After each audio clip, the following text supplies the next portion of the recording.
Assalamualaikum warahmatullahi wabarakatuh.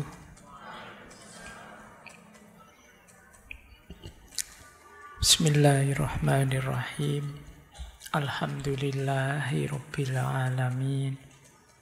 Assalatu wassalamu ala asyrafil anbiya'i wal mursalin.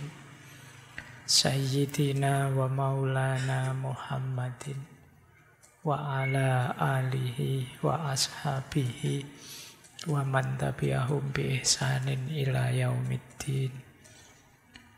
Amma ba'du. Bismillah. Mari kita lanjutkan pelajaran kita, istiqomah kita melakukan kajian setiap Rabu malam Kamis. Malam hari ini kita melanjutkan tokoh etika politik. Meskipun sebenarnya tokoh yang kita kaji malam hari ini tidak bisa disebut tokoh etis. Beliau justru dikenal kebalikannya. Anti mempertautkan etika dengan politik. Beliau punya perspektifnya sendiri tentang praksis politik. Nama beliau terkenal sekali, tentu saja bagi yang kenal ya. Yang tidak kenal ya tidak kenal. Mungkin teman-teman yang mahasiswa pernah mendengar nama beliau, Niccolo Machiavelli. Terkenal sekali dengan buku beliau Il Principe, atau diterjemahkan dengan judul Sang Pangeran. Beliau ini filosof, politikus, aktivis juga dari Italia bagian utara, yang filosofinya dipandang menggelisahkan banyak orang. Bahkan buku-bukunya pada zamannya banyak dilarang. Nah, malam hari ini kita coba menengok ya, seperti apa sih gagasan-gagasan beliau, termasuk mungkin nanti sedikit kita ungkap kritik-kritik terhadap gagasan beliau. Tokoh ini sebenarnya tidak asing lagi kalau untuk ngaji filsafat. Saya ingat beberapa kali kita angkat, dulu pernah kita angkat juga untuk bagian leadership-nya. Kemudian awal dulu juga kita pernah angkat juga bagian filosofinya. Malam hari ini kita fokus pada filsafat politiknya yang nanti dikenal sebagai pragmatisme politik. Nah, tema-tema ini itu sebenarnya menarik untuk kita lihat ya. Tidak ada orang yang mau disebut berpolitik pragmatis atau berpolitik praktis tanpa peduli etika. Tapi dalam prakteknya sepanjang sejarah, praksis politik itu banyak sekali mengabaikan norma-norma etik. Nah, nanti kita lihat ya perspektif beliau yang orang lebih menyebutnya ini jenis filsafat realisme. Jadi realisme itu yang dasarnya kenyataan. Saya sering membagi filosofi hidup itu seperti ini. Nanti kalau teman-teman belajar filsafat coba dicek ya. Gagasan-gagasan filsafat itu jenisnya apa? Dalam catatan saya, filsafat itu ada yang jenisnya ideal. Seperti minggu lalu kita belajar Aristoteles, itu jenis filsafat idealisme. Idealnya begini loh. Bagusnya begini loh. Yang benar itu begini loh. Yang seharusnya seperti ini loh. Itu namanya filosofi hidup yang dasarnya idealnya. Kadang-kadang kita itu kalau untuk menilai diri kita pakai dasar idealnya. Sehingga nganggap diri kita itu mesti baik saja. Nah, banyak ya sebagian besar filosof sebenarnya ya cara berpikirnya yang pertama ini idealnya, yang seharusnya. Tapi nanti ada filosof yang dasar filsafatnya adalah kenyataannya. Faktanya memang begini. Nah, nanti termasuk Machiavelli yang kita bahas malam hari ini itu, beliau lebih banyak melihat kenyataannya. Jadi ya memang begini mau apa. Kadang idealnya sih luar biasa, tapi ya kenyataannya bisa kebalikannya. Nah, yo idealnya misalnya ada yang bilang kita itu yo bangsa timur yo ramah tamah, unggah-ungguh, menghargai kemanusiaan dan lain sebagainya. Itu kan idealnya. Kenyataannya bisa kebalikannya. Atau bisa sudah mulai ada pergeseran-pergeseran. Nah, ini jenis kedua. Nanti ada lagi yang berfilsafat tentang hidup, dasarnya bukan idealnya atau kenyataannya, tapi biasanya. Biasanya begini. Nah, mahasiswa kalau ingin sukses itu biasanya begini. Overthinking itu cara mengatasinya biasanya begini. Itu namanya dasarnya biasanya. Kalian mungkin sering problem solving dengan dasar biasanya. Menyelesaikan masalah dengan pedoman biasanya saya begini. Nah, ini juga jenis filsafat. Beberapa filosofi kontemporer yang mungkin isinya jenis-jenis tips atau trik, cara ini, cara itu biasanya dasarnya biasanya. Biasanya itu mungkin sebagian benar, sebagian tidak relevan, tidak cocok. Biasanya sih. Kalau ingin jadi anak baik, lakukan ini. Itu biasanya dasarnya biasanya. Di orang lain rumus ini bisa tidak manjur, tapi di banyak orang manjur. Itu namanya biasanya. Yang terakhir ini paling berat. Yang dasarnya pokoknya. Pokoknya kudu ngene. Nah, itu tidak bisa didebat. Cirinya pokoknya itu tidak bisa dibantah, tidak bisa didebat. Tidak boleh dipertanyakan. Pokoknya. Ada juga banyak filosofi-filosofi yang dasarnya pokoknya. Jenis-jenis nalar yang agak ideologis yang tertutup itu banyak yang model pokoknya. Wis pokoknya. Kenapa kok rajin sekali ikut ngaji filsafat? Wis pokoknya ngaji saja. Itu pokoknya namanya. Kamu tidak punya argumen. Tapi kalau jawabanmu biasanya saya memang hadir. Kalau hadir rasanya tidak enak. Itu biasanya. Nanti mungkin ada yang kenyataannya. Ya mau gimana lagi, memang faktanya seperti ini ya. Itu kenyataannya. Ada yang idealnya. Kalau idealnya itu ya biasanya pakai argumen, pakai dasar, pakai alasan, pakai dalil. Itu idealnya.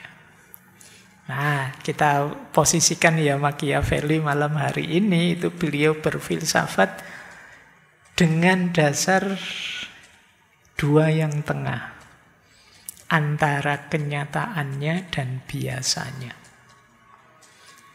Jadi bukan idealnya. Kalau kita punya tema-tema seperti di Aristoteles kemarin, ya harusnya saling menghormati, menghargai, harus begini gitu. Itu kan idealnya. Faktanya orang berpolitik itu seperti ini. Dan itulah yang dibidik oleh Machiavelli. Jadi malam hari ini tidak boleh baper ya. Isinya agak nyelekit. Banyak orang tidak setuju pasti. Tapi beliau ingin bilang, loh, politik memang kenyataan dan biasanya begitu yang dilakukan oleh orang-orang. Kalau ingin menang, ingin sukses, ingin unggul di dunia politik. Jadi malam hari ini mungkin saya ngomong teori dari Machiavelli ya. Contohnya sedikit saja, kalian sudah punya banyak contoh sendiri. Tinggal kalian cari di sekelilingmu mungkin ada. Baik, jadi ini pemetaan namanya. Dari sisi yang berbeda tentang filsafat. Kita lanjutkan. Tadi saya kasih judul Machiavelli itu jenis pragmatisme politik. Pragmatisme itu apa? Pragmatisme itu dikenal sebagai filsafat yang mengutamakan hasil daripada proses. Itu namanya pragmatisme. Dikenal sebagai jenis filsafat khas Amerika. Jadi tokoh-tokoh yang di situ saya tulis itu Amerikan semua. Ada William James, ada Charles Peirce, ada John Dewey. Itu tokoh-tokoh pragmatisme Amerika. Cirinya di situ saya tulis beberapa ya. Ini nanti silakan teman-teman baca sendiri, saya ringkes saja. Ini untuk mengantarkan kita biar tidak salah paham terhadap Machiavelli. Jadi pragmatisme itu fokus pada hasil praktis. Jadi kalau ada ide atau gagasan dinilai hasil praktisnya. Kamu ikut ngaji sudah sekian tahun itu hasilnya apa? Tidak tahu Pak saya itu. Paling bulat, paling tidak jelas apa itu. Berarti kamu salah secara pragmatis. Tidak ada gunanya. Itu pragmatisme. Jadi dilihat hasil konkretnya apa. Kamu kuliah sudah hampir 7 tahun ini hasilnya apa? Kalau kamu tidak bisa jawab hasilnya apa, ya kuliahmu meaningless, tidak ada gunanya. Jadi orang-orang pragmatis itu fokus pada hasil. Yang kedua, orientasi mereka itu solusi dan tindakan yang konkret, tidak sekedar teori. Tidak ada gunanya teori bulat, ruwet, ndaki-ndaki, tapi tidak ada actionnya, tidak ada perubahan yang dilakukan, tidak ada tindakan konkretnya. Ngomongnya panjang lebar, tapi dari sekian banyak yang Bapak jelaskan itu yang sudah Bapak jalankan mana? Belum. Ya kita belajar bersama ya. Itu bagi orang pragmatis lah, apa gunanya? Jadi ada fokus pada solusi dan tindakan konkret. Nah ini 2 ciri yang pertama itu dari William James. Ada lagi ciri dari Charles Peirce. Orang pragmatis itu biasanya fleksibel. Lihat situasi. Oh kalau dosen ini saya harus rajin belajar biar nilai bagus. Nah kalau dosen ini harus sering ke rumahnya bawa buah 5 kilo atau 6 kilo. Nanti nilainya bagus. Oh kalau dosen yang ini itu harus agak banyak tanya karena beliau senang dengan ini namanya pragmatis. Kamu cari, oh untuk situasi ini harus begini, situasi ini harus begitu. Jadi orang pragmatis itu bisa fleksibel merespon situasi. Jadi kadang-kadang rasanya kayak kamu kok mencela-menceli. Enggak, ini bahasanya jangan mencela-menceli terlalu kasar. Saya lebih pragmatis. Kalau ada maunya ini ya saya melakukan ini, tapi itu ganti maunya beda lagi.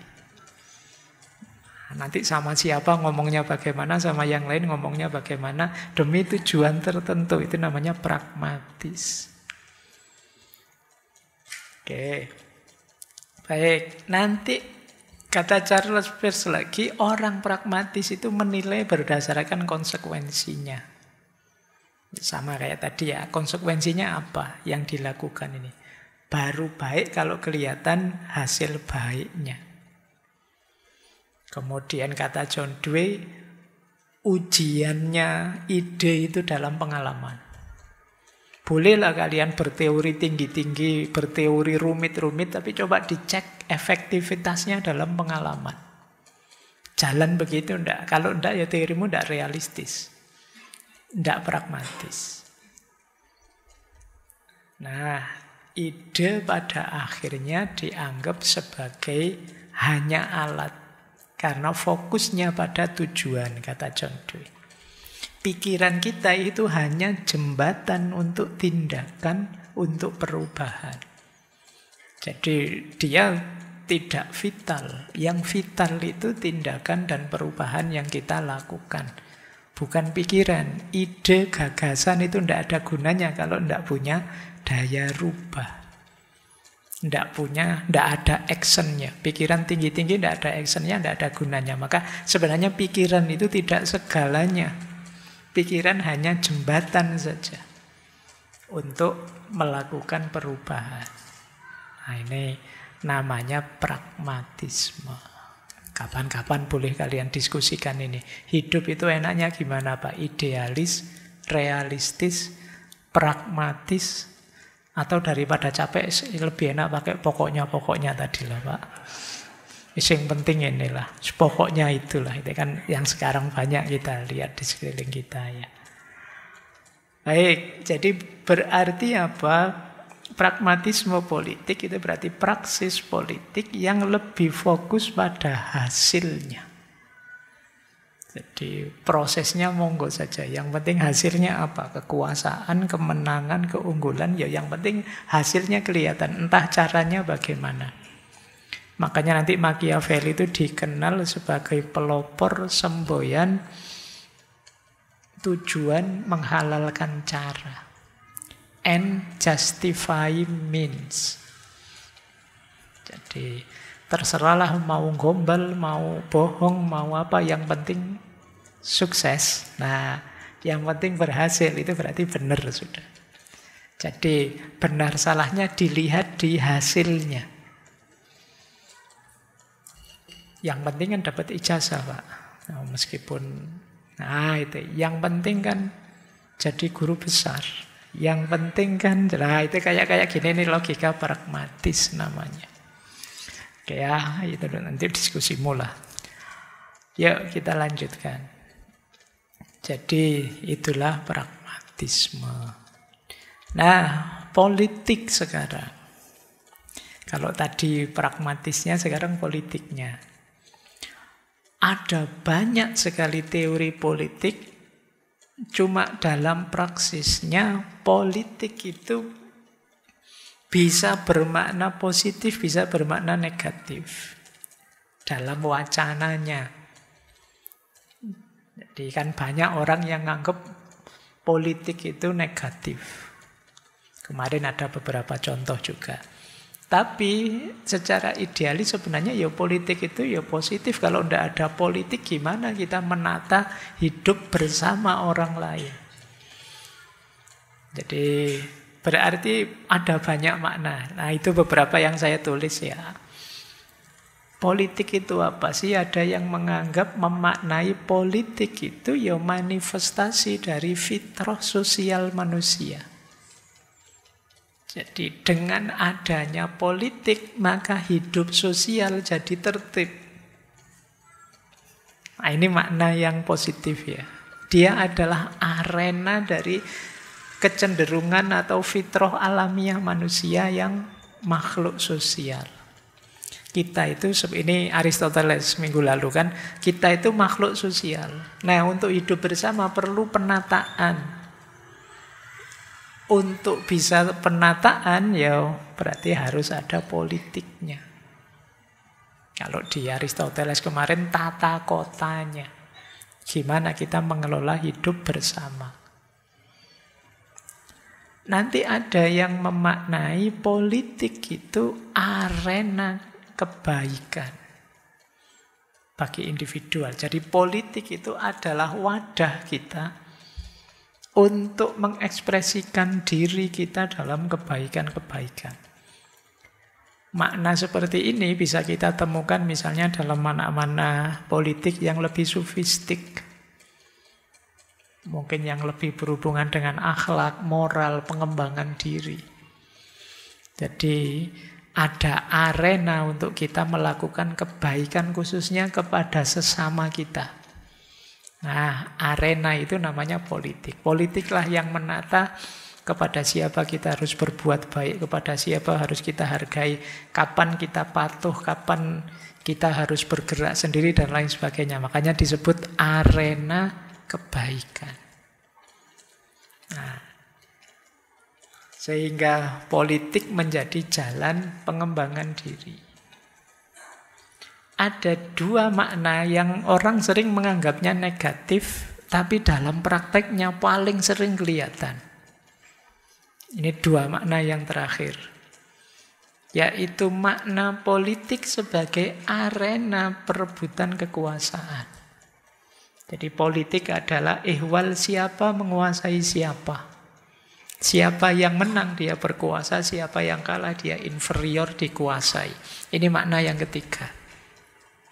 Yang sering orang menganggapnya negatif. Ada makna yang keempat, yaitu politik sebagai arena mencari keuntungan. Jadi politik itu sebenarnya secara umum lebih pada tadi ya tata sosial. Tapi banyak orang menganggap politik itu bagian dari karir, pekerjaan. Yang di situ dia dapat gaji, dapat uang, dapat kekayaan. Ini pemaknaan di makna yang terakhir. Jadi ayolah kita terjun ke politik biar kaya. Misalnya ini makna yang terakhir. Mencari keuntungan dari politik. Jadi mungkin disetarakan dengan pekerjaan, jadi dokter, apa jadi guru, apa jadi apa, terus jadi politikus, jadi DPR, apa jadi apa. Ini makna yang terakhir. Tujuannya apa? Mencari uang. Nah, ya tentu saja kalau ada di makna yang terakhir itu, yang terjadi kemudian perlombaan, banyak-banyakan gaji, banyak-banyakan uang, yang dapat sedikit terus merasa sah untuk korupsi, dan lain sebagainya. Itu di pemaknaan yang terakhir. Kalau di pemaknaan sebelumnya, kehilangan uang banyak tidak apa-apa, asal menang dan dapat kekuasaan. Kalau sudah dapat kekuasaan, mau apa saja bisa, jangankan kaya. Nah, itu perspektif sebelumnya. Kalau ingin lebih ideal di dua pemaknaan yang pertama. Oke ya, jadi teman-teman nanti kalau jadi politikus semoga ada di yang pertama dan yang kedua. Entah kalian di level mana saja dan diingat-ingat jangan ada di dua yang terakhir. Kalau ada di dua yang terakhir, mulai sekarang niatnya diluruskan. Ada yang keliru dalam niat itu. Meskipun ternyata setelah diamati oleh Machiavelli, secara pragmatis, realistis, politik itu banyak dipraktekkan di dua makna yang terakhir. Nah, ini nanti kita lihat ya. Dan bagi Machiavelli sah-sah saja yang seperti itu. Itulah mengapa nanti dalam wacana politik ada istilah Machiavellian. Machiavellian itu makna populernya memang agak negatif. Kalau kalian dianggap, wah kamu alirannya apa? Saya Machiavellian, itu mungkin nggak ada orang berani bilang begitu. Kenapa? Karena maknanya negatif. Jadi secara populer, Machiavellian itu orang yang membolehkan penipuan, manipulasi, dan kelicikan demi mendapat kekuasaan. Atau orang yang tidak peduli prinsip moral dan etika saat mengejar kekuasaan dan tujuan politik. Ini namanya Machiavellian. Makanya kalian jangan bangga kalau ada, wah kamu pinter sekali, aliranmu Machiavellian menurut saya. Itu sebenarnya sedang melecehkanmu itu kalau ada yang bilang begitu. Secara populer ya, meskipun nanti pikiran-pikiran beliau bisa kita analisis lebih dalam, tapi makna populernya itu dalam wacana politik. Kenapa bisa begitu? Nanti ada beberapa asumsi yang mendasarinya. Kalau filosof itu kan tidak asal ngomong. Beliau punya argumen juga. Meskipun argumen-argumennya dasarnya tadi ya, kenyataannya atau biasanya. Itu yang terjadi. Baik, kita lanjutkan. Semoga dari sini sudah mulai kenal medannya ya. Tadi sudah saya kenalkan apa itu pragmatisme, seperti apa hierarki wacana politik, apakah itu untuk fitrah sosial, atau jangan-jangan hanya mengejar kekuasaan, dan lain sebagainya. Saya awali dari sini untuk memahami pikirannya Machiavelli. Asumsi-asumsi beliau tentang manusia. Jadi kata beliau, manusia itu sebenarnya punya watak dasar negatif. Jadi itu ada 5 yang saya ambil dari bukunya Il Principe. Yang pertama apa? Manusia itu tidak tahu terima kasih. Jadi kalian tidak usah menunggu temanmu terima kasih. Saya sudah berjasa kok, teman saya santai diam saja. Atau terima kasihnya rasanya tidak tulus basa-basi. Tidak usah kaget. Manusia itu begitu. Sebagian besar ucapan terima kasih itu banyak yang formalitas dan basa-basi. Kalau nggak percaya kalian boleh neliti. Ayo kalau kalian bilang atau nulis WA ada temanmu ngapain, memberitahu atau apa, terus makasih ya atau TRM KSH gitu. Itu mesti basa-basi. Nggak serius, terima kasih. Jadi karena manusia lebih cenderung egois. Egois itu yang dipikirkan, yang penting aku untung, yang penting aku enak, ya sudah. Jadi tidak usah kaget kalau kalian rasanya banyak orang, saya sudah berbuat baik kok dia tidak terima kasih. Wajar kalau versinya Machiavelli. Kita juga tidak usah mengambil hati. Ya kayak begitu manusia itu. Yang kedua apa? Selalu mengambil perspektif yang menguntungkan dirinya. Selalu mencari keuntungan untuk dirinya. Iyalah di ceramah-ceramah mungkin ya kita diminta ayo mengutamakan saudara kita, ayo enggak, tetap mikir mengutamakan diriku. Kalian yang tadi datang awal, opo mikir saya tak nyari tempat yang enggak enak biar teman yang lain dapat tempat enak, enggak kan? Tetap ya aku yang enak, yang lain ya salah dhewe teko keri, kan mesti begitu. Dalam hal apapun pasti kalian masuk warung kan tetap saya tak milih tempat yang tidak nyaman sajalah biar yang nyaman untuk yang akan datang. Pasti tidak begitu. Ya kita tetap nyari yang menguntungkan saya. Jadi dalam hidup mungkin kita sering mengalami banyak dilema. Ini apa itu ya? Pasti yang kita pilih yang paling menguntungkan aku. Bahkan diam-diam kita punya pandangan kalau ada orang kok sejak awal memberi keuntungan pada orang lain, kita menyebutnya kamu konyol, kamu bodoh, kamu tidak pintar, mesti begitu.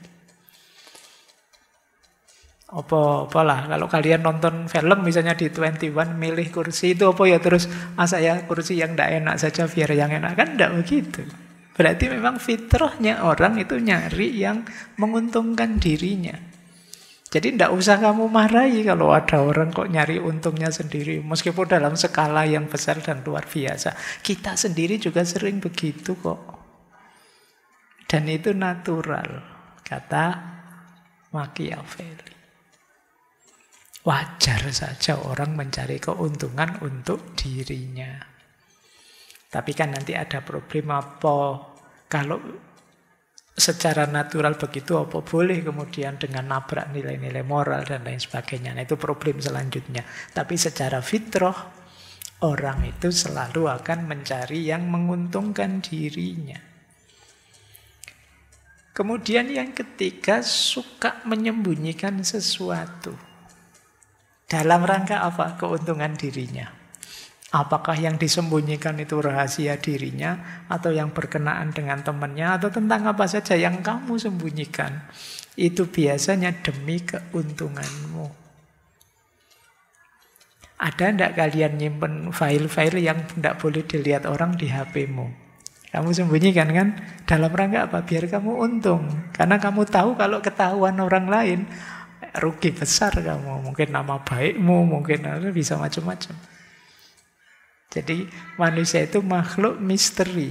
Maksudnya apa? Sering menyembunyikan sesuatu. Bukan misteri dalam arti susah dipahami. Dia itu suka menyembunyikan banyak hal demi apa? Keuntungannya. Termasuk dalam aspek menyembunyikan itu, manusia itu nanti dimaknai oleh Machiavelli suka pencitraan. Sebenarnya saya tidak begitu sih, tapi kalau saya tampilnya tidak seperti itu, nanti orang tidak percaya dengan saya. Nah, itu ada yang dia sembunyikan. Jadi kalau ada orang pencitraan itu bagi Machiavelli natural, alami. Tidak masalah. Kita juga pencitraan kok. Setiap orang ingin mencitrakan dirinya sebagai ini, sebagai itu, kata Machiavelli. Mencitrakan itu kan berarti aslinya tidak begitu, kita tampakkan begitu. Kalau pas dilihat banyak orang, wah, sholatnya khusyuk sekali, lama sekali. Begitu di kamar kos sendirian, wah, versi kilat. Langsung bablas pokoknya. Itu kan jenis pencitraan juga. Jadi ciri ketiga manusia. Jadi beliau cenderung melihat manusia itu sebagai sisi makhluk yang negatif. Kemudian manusia itu makhluk yang, ya kalau ini natural juga, segera ingin lepas dari bahaya. Tidak kerasan kalau tidak enak, tidak nyaman. Makanya agama itu mengajarkan kita untuk berkorban lah, untuk tirakat lah, dan lain sebagainya. Itu sebenarnya kan melawan fitrah negatif ini. Melawan ciri kita yang negatif, yang tidak betah, tidak enak itu. Kadang-kadang demi merasa nyaman, ya hal-hal baik, hal-hal bermoral kita tabrak saja. Pingin enak. Nah itu cirinya manusia. Dan yang terakhir, manusia itu tamak. Ingin dapat banyak.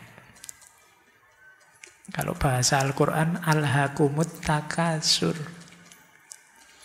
Jadi tidak cukup hanya ini, nambah lagi, nambah lagi. Sampai mati ya kita tetap ingin terusin. Kalau sudah senang sesuatu itu biasanya terus dikoleksi sebanyak-banyaknya. Ya alhamdulillah kalau pas yang negatif, yang positif, kadang yang negatif juga kita koleksi sebanyak-banyak. Apa saja itu. Kadang hal-hal yang tidak ada pentingnya sama sekali, kita juga kok ingin punya sebanyak-banyaknya. Dulu pernah kita belajar di hidup yang minimalis itu ya. Coba kalian nanti kalau pulang ke kamar kosmu atau ke rumah, coba cek barangmu satu-satu, kemudian kamu cek ini gunanya apa, ini gunanya apa, ini gunanya apa. Nanti akan ada sangat banyak yang jadi nggak terlalu penting. Tapi tamak. Buktinya apa? Nanti kalau pas buka e-commerce apa Shopee apa Tokopedia itu kan mesti kamu kejar yang sedang sale, yang sedang flash, yang sedang apa gitu. Padahal ya tidak butuh sih, mumpung murah. Terus kamu beli sebanyak-banyaknya, ini namanya tamak. Nah, ini asumsi beliau tentang manusia. Dan banyak sebenarnya hal-hal negatif yang diuraikan oleh Machiavelli tentang bagaimana manusia itu banyak sekali sifat-sifat negatifnya. Ada beberapa contoh ini saya ambil misalnya betapa manusia itu kayak tadi ya, mencari nyaman. Ini menarik. Yang pertama dia bilang begini antara lain, orang itu kadang-kadang harus kita perlakukan dengan murah hati atau sekalian kita hancurkan. Jadi kalau kita ingin baik ya sekalian ayo baik. Kalau memang musuhan yuk ayo kita hancurkan sekalian. Biar tidak setengah-setengah. Alasannya apa? Kalau kita hancurkan sedikit, dia mesti balas dendam. Kalau kita hancurkan sekalian hancur, dia tidak akan berani sama kita. Dia takut mesti kan, tidak akan balas dendam. Itu cara berpikirnya beliau. Jadi kalau punya musuh, ya lawan sehabis-habisnya, nanti dia takut sama kita. Kalau sudah takut sama kita, ya dia tidak akan berani berpikir balas dendam. Ini mungkin yang dipakai ya film-film yang psikopat itu kan kita lihat orangnya saja takut karena saking kejamnya. Jadi kalau mau murah hati ya murah hati sekalian. Kalau mau bermusuhan ya bermusuhan sekalian. Jangan tanggung-tanggung. Nah itu gaya beliau. Karena wataknya manusia itu kalau dia merasa masih dalam jangkauannya, dia akan melakukannya. Termasuk melawan kita. Mungkin kalau kita mukulnya kecil itu lawan kita merasa, alah cuma kayak gini ndak sakit, ayolah tak lawan. Kan mungkin gitu. Tapi kalau sangat hancur kita ndak berani. Ini cara berpikir dia. Cuma jangan dipraktekkan ya. Saya khawatirnya nanti ngaji kayak gini dipotong bagian ini saja. Terus menurut Pak Faiz nanti gitu. Mana Machiavelli-nya hilang, itu dianggap menurut saya itu sudah. Oke, ya semoga nanti yang posting juga ngasih caption yang pas lah biar tidak negatif efeknya ya. Nah, kalau yang bawah itu bukti bahwa manusia itu tamak. Kata Machiavelli, yang paling penting itu gimana caranya kita tidak mengambil harta bendanya orang lain. Kenapa? Orang itu biasanya jauh lebih melekat pada kekayaannya, bahkan dibandingkan pada keluarganya. Jadi kalau dalam bahasa Jawa ada pepatah, dulur apa duit meleh duit. Jarang orang milih dulur, mesti lebih banyak yang milih uang. Makanya kalimatnya agak nyelkit itu yang di quote itu. Yang paling penting, mari kita menahan diri tidak melepas, tidak merampas harta bendanya orang lain.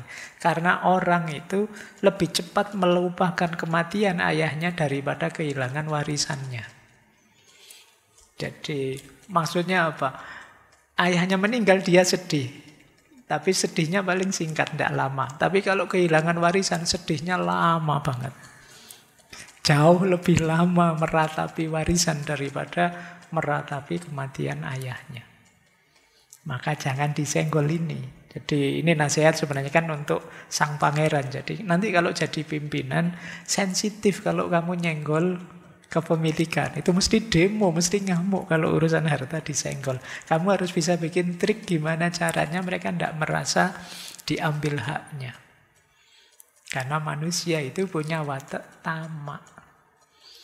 Mungkin dizolimi kayak gimana pun dia masih santai. Tapi begitu kepemilikannya diambil baru dia gerak. Karena wataknya manusia tamak. Baik, itu salah satu ilustrasi cara berpikir beliau. Kita lanjutkan ya. Kalau tadi asumsinya tentang manusia, sekarang asumsinya tentang politik. Sebenarnya kata beliau, politik itu kan hanya berkaitan dengan satu hal dalam prakteknya selama ini, yaitu apa? Memperoleh kekuasaan atau mempertahankan kekuasaan. Nah ini misalnya kalian praktekkan, coba sekali-sekali kalian teliti semua berita politik, itu sebenarnya tentang dua hal. Memperoleh kekuasaan atau mempertahankan kekuasaan. Sekali-sekalilah kalian nanti baca tabloid atau majalah yang politik ya. Nanti kamu kasih tanda, oh ini tentang memperoleh kekuasaan. Nah, kalau ini ingin mempertahankan kekuasaan. Kalau ini pasti di antara dua itu, kata Machiavelli. Tidak mungkin lepas dari itu. Lupa kalau ada tentang moralitas, tentang agama, spiritualitas, dan lain sebagainya. Kata Machiavelli itu tidak ada hubungannya dengan politik. Kalau masuk dunia politik biasanya dipolitisasi. Dijadikan alat oleh politik untuk memperoleh kekuasaan atau mempertahankan kekuasaan. Jadi, pokoknya tentang dua hal ini saja politik itu.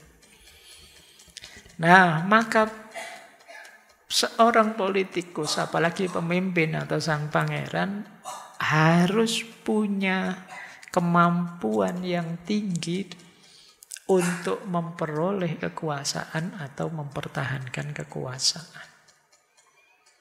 Disinilah nanti di buku Principe itu beliau menjelaskan banyak, ini loh strategimu untuk memperoleh kekuasaan atau mempertahankan kekuasaan.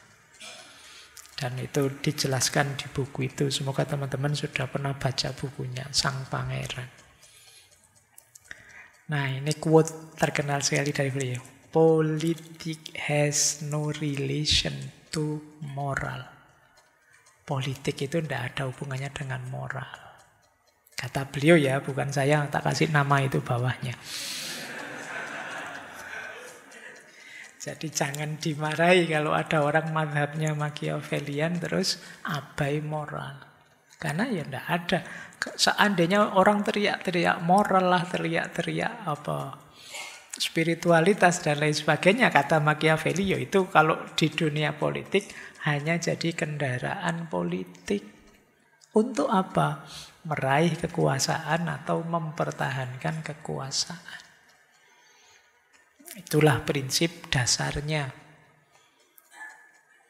Nah, disitulah beliau terus nanti ngasih nasihat banyak sekali pada sang pangeran.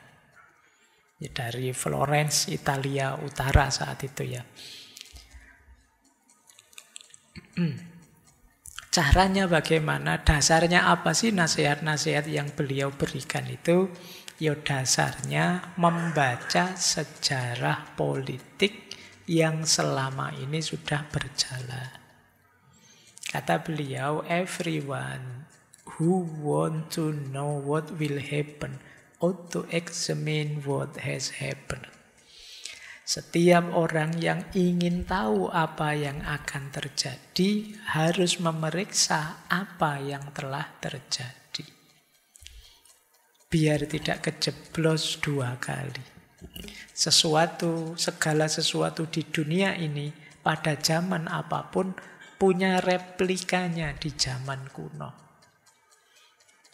Silahkan teman-teman lihat fenomena politik apapun yang ada hari ini, itu sudah ada contohnya jauh di masa lalu. Bahkan sejak zaman kerajaan-kerajaan, sejak zaman itu sudah ada. Hanya manusia yang malas membaca saja yang bolak-balik tertipu dalam hal yang sama.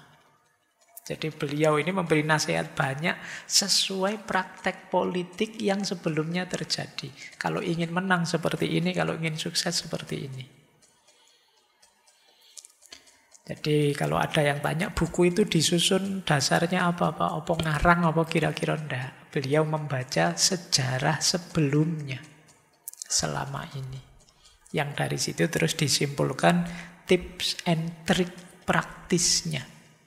Tidak sekedar teori-teori yang melangit tentang politik, tapi sudahlah ringkesnya gini loh. Politik itu kan tentang meraih kekuasaan dan mempertahankan kekuasaan. Caranya ini loh. Nah itu isinya buku Il Principe. Nah baik, ini materinya agak panjang, jadi teman-teman siap-siap stamina ya. Dan juga banyak yang mengagetkan mungkin. Dasarnya apa kalau ingin jadi pemimpin yang kuat? Ada dua nanti, yaitu virtu dan fortuna. Yang pertama virtu. Virtu itu kompetensi personal. Kalian harus capable, harus punya kompetensi kalau pengen jadi pemimpin. Ya secara umum uraian beliau, virtu itu cirinya misalnya antara lain ya rajin atau tekun dan paham tentang politik. Ya kalau kalian tidak paham politik, masuk dunia politik habis. Harus paham. Yang kedua cerdik. Sebenarnya cerdik itu kalau di Machiavelli banyak orang memaknainya licik. Yo, cerdas, cerdik, licik itu kan sebenarnya satu tipe proses di dalamnya. Yang membedakan kan nanti arah, orientasi, dan tujuannya. Jadi pemimpin harus pinter, harus cerdik. Baik saat berhadapan dengan kawan maupun lawan. Yang ketiga, ahli perang sekaligus ahli diplomasi. Jadi ini dua-duanya penting ya. Jangan hanya bisa berunding saja. Perang juga harus bisa. Ya, ahli perang itu bukan berarti perang sendiri, tapi bisa memimpin militer, pasukan perang, kata beliau. Dan juga diplomasi. Ini kompetensi. Kemudian mandiri dalam berpikir, tidak bergantung nasihat atau kekuatan orang lain. Silahkan saja, kata beliau, orang lain memberi nasihat, tapi keputusan harus di tangan kita. Kalau keputusannya ditempelkan, disandarkan di luar diri, berarti dia tidak kapabel. Yang lain memberi masukan saja, keputusan di tangan kita. Kemudian yang keempat, punya kekuatan dan karisma. Karisma itu mungkin lebih dekat ke kewibawaan. Yang membuat ditakuti, yang membuat dipatuhi. Jadi pertama-tama kalau ingin jadi pemimpin politikus yang hebat, punyalah kompetensi namanya virtu. Ya, kalau tidak punya ini berat. Kalian nanti berlaga di ranah politik, berarti apa? Belajar. Kata Machiavelli. Kalau sudah virtu beres, harus jeli membaca fortuna. Ayo, kayak kalau sepak bola itu loh kan ada sering kayak kita istilah Dewi Fortuna. Nanti di bukunya juga disebut Fortuna itu feminin, perempuan. Kalau virtu itu di dalam diri, Fortuna di luar diri. Situasi-situasi tidak terduga. Realitas yang kadang-kadang tidak bisa kita kontrol, itu Fortuna. Ya tidak hanya dalam sepak bola, ya di semua arena bisa ada Fortuna. Saya tidak tahu nanti jagomu Belanda atau Inggris. Nanti malam ya, timnas pusat itu. Baik, yuk kita lanjutkan. Ya nanti Fortunanya ada di siapa kita tidak tahu ya. Nah, Fortuna ini penting. Kalian sepinter apapun, tapi tidak mampu merespon Fortuna, tetap kalah. Jadi harus jeli mampu membaca situasi. Ada dua cara kita membaca Fortuna, menyikapi Fortuna, kata Machiavelli. Yang pertama apa? Hati-hati dan mudah beradaptasi. Jadi tidak kaku. Oh situasinya begini, saya geser ke situ sekarang. Nah itu, wah ini menuntut sabar ini. Oke siap, saya sabar. Wah ini saya harus marah ini. Oh marah bisa kok, ayo marah. Ini namanya orang yang pintar menyikapi Fortuna. Mampu beradaptasi. Tidak begitu terus. Tapi kalau memang situasinya menuntut berubah, saya siap berubah. Dulu memang kuliah itu begitu, sekarang begini. Itu Fortuna. Ada enggak sekarang yang merasa dirugikan oleh ChatGPT atau merasa diuntungkan oleh ChatGPT? Tapi berhubung yang namanya dunia artificial intelligence seperti ChatGPT itu tidak bisa dibendung, ya kalian tetap harus bisa menyikapinya dan beradaptasi. Kalau tidak, tetap akan ketinggalan kita. Kalian sulit untuk dapat Fortuna kalau begitu. Ya kan? Ya nanti orang yang dapat fortunya mungkin dalam bahasa Inggris namanya Fortuner. Urusannya mobil nanti ya. Baik, yang kedua apa? Yang paling hebat dari seorang pemimpin menghadapi Fortuna apa? Bisa memanfaatkan keadaan untuk mengambil keuntungan. Ini lebih hebat lagi. Kalau tadi kan cuma beradaptasi. Nah, kalau ini bisa memanfaatkan keadaan. Mumpung situasinya begini, saya begini. Ya, kalau mahasiswa saya tahu lah. Yang nomor 2 ini sering dilakukan. Kalau contohnya ChatGPT tadi. Mumpung ada ChatGPT, ada tugas makalah gampang itu. Nah, mungkin bisa begitu. Tapi ini maksudnya skalanya luas ya, tidak sekedar makalah. Jadi pemimpin yang hebat itu ada situasi apapun, dia bisa memanfaatkannya untuk mendapat keuntungan. Dan seandainya ada resiko, dia bisa memperkecil resiko itu. Berarti pimpinan yang hebat. Maka rumusnya kekuasaan adalah virtu plus fortuna. Kalau kalian punya dua ini akan menang. Kalau terjun ke dunia politik, kata Machiavelli. Ketika kita dikepung oleh fortuna, kita siap. Virtu kita memadai untuk menyikapinya. Nah, kalau kita bisa melakukan itu berarti ya kita menang sudah. Baik, jadi ini rumus untuk masuk atau terjun ke dunia politik. Bekalnya virtu dan fortuna. Makanya nanti ada yang bilang Machiavelli itu menggeser etika politik dari virtu kebijaksanaan menjadi virtu yang isinya kompetensi dan kapasitas politik. Kalau virtu yang sebelumnya seperti di Aristoteles kan kebaikan, kebajikan, kebijaksanaan. Nah, sekarang digeser lebih pada kompetensi untuk berlaga di arena fortuna. Kalau kalian bisa memadukan dua hal ini, kalian menang. Baik, nah itu tadi bekalnya ya. Setelah ini kita membahas caranya.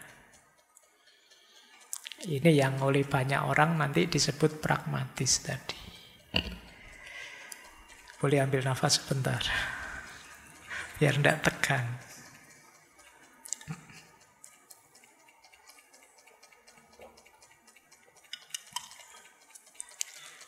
Kita awali ya dari beberapa isu yang beliau sampaikan. Yang pertama, kalau ini terkenal sekali nasihat beliau, it is better to be feared than loved if you cannot be both. Ini nanti yang berhubungan dengan hukum dan ketentaraan militer. Kata beliau, kalau kita jadi pemimpin, kalau bisa dicintai sekaligus ditakuti itu hebat, tapi kan sulit. Kalau harus milih, dicintai atau ditakuti, kata Machiavelli, pilihlah ditakuti. Orang takut itu tidak mungkin berani menyerang kita, mengkhianati kita, nabrak kita. Tapi orang mencintai banyak yang mengkhianati.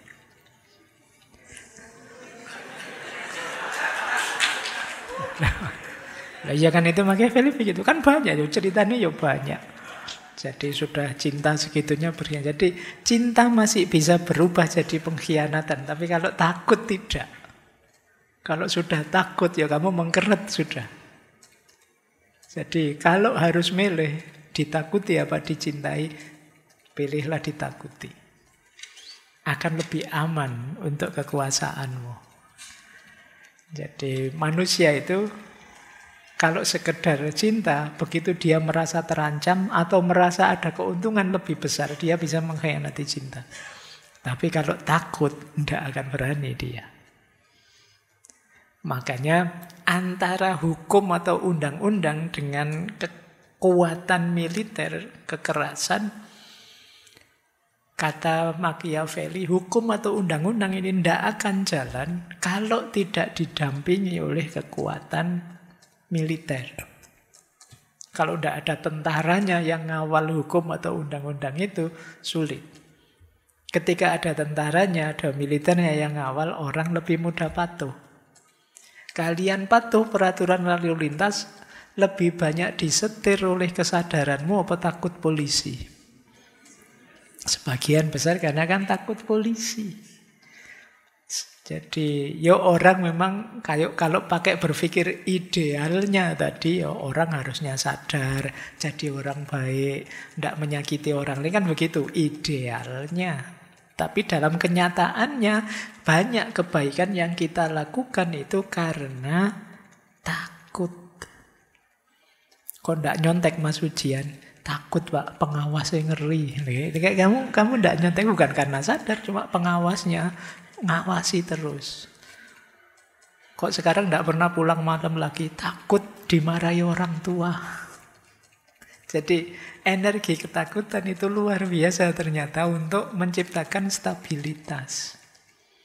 Maka kata Machiavelli, kamu lebih milih mana? Jadi pemimpin yang dicintai atau ditakuti? Kalau harus milih, ya kalau bisa dua-duanya. Tapi kalau harus milih, ditakuti saja.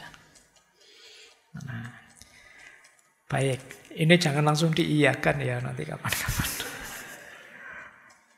Ini menurut beliau. Nanti kalau ada momen kita kritisi lebih dalam. Ini pelajaran pertama dari beliau. Pelajaran kedua. Kalau ini milih murah hati apa pelit atau kikir. Kata Machiavelli, kalau seorang pangeran terlalu bermurah hati pada rakyatnya, dia tidak akan dihargai. Dan bahkan hanya akan menyebabkan keserakahan untuk mendapat lebih banyak. Di sisi lain, terlalu murah hati itu tidak ekonomis. Karena pada akhirnya semua sumber daya akan habis, akibatnya pajaknya naik lebih tinggi. Jadi pemimpin jangan terlalu murah hati. Meskipun kalau dia memutuskan berhenti atau membatasi kedermawanannya, ia akan dicap sebagai orang yang kikir. Nah, ini kan dua-duanya efeknya negatif.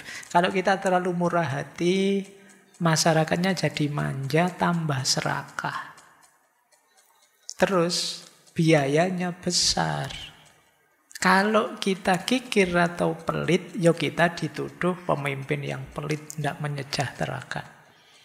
Kata Machiavelli, dilema dua ini lebih baik kita dibenci masyarakat karena kurang dermawan daripada kita juga dibenci karena kikir. Dua-duanya kita akan dibenci. Jadi terlalu pemurah, orang manja akhirnya minta lebih banyak, kita rugi besar. Kita kikir, orang marah karena kekikiran kita. Tidak apa-apa, milih saja dibenci karena kikir. Minimal apa? Kita masih kaya. Wong sama-sama tidak enak, efeknya ya tetap milih yang menguntungkan kita. Jadi kata beliau, tidak apa. Wong sama-sama dibenci, rakyatnya memang sedang membenci semua, ya sudah, pilih saja pelit. Dasar pemimpin pelit tidak apa-apa. Wong yo nanti kita ngasih banyak, pemimpin kok ndak adil, pemimpin malah dia ya wis lah pelit saja sekalian. Itu mungkin maunya Machiavelli begitu. Tapi ada pemimpin yang hebat, kata beliau. Dibandingkan dua tadi, apa? Membelanjakan yang jadi miliknya orang lain. Tetap dermawan, tapi yang dibagi bukan milik kita. Nah, miliknya orang lain. Ini jauh lebih hebat. Kita tidak rugi apa-apa, dapat cap dermawan. Nah, yang dibagi bukan milik kita, tidak apa-apa. Nah, ini lebih hebat pemimpin yang kayak gini. Kenapa? Karena yang menyakitkan bagi kita itu kan kalau uang kita sendiri yang habis. Kalau uangnya orang lain kan tidak apa-apa. Nah, ini kalau ada yang begini, kata Machiavelli, jauh lebih hebat itu. Baik, ini lagi-lagi perlu pembahasan panjang ya, tidak bisa tiba-tiba kita ambil semua. Tapi dalam prakteknya banyak yang seperti ini. Terus, nah ini kesimpulan saya, semoga teman-teman tidak ngambil ini ya. Ya pemimpin itu ya sejogjanya, seyogyanya, bukan sesolonya.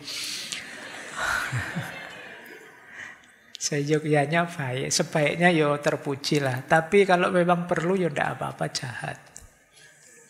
Kalimatnya menarik ya. Ya harus bisa, harus tegel. Jadi alasannya apa ya? Dalam kata beliau begini, dalam mengelola masyarakat dan negara, seorang pemimpin tidak boleh menyimpang dari jalan kebajikan. Tapi juga harus tahu caranya melakukan kejahatan, siapa tahu kapan-kapan dibutuhkan. Jujur bisa sih, curang kadang-kadang ya bisa.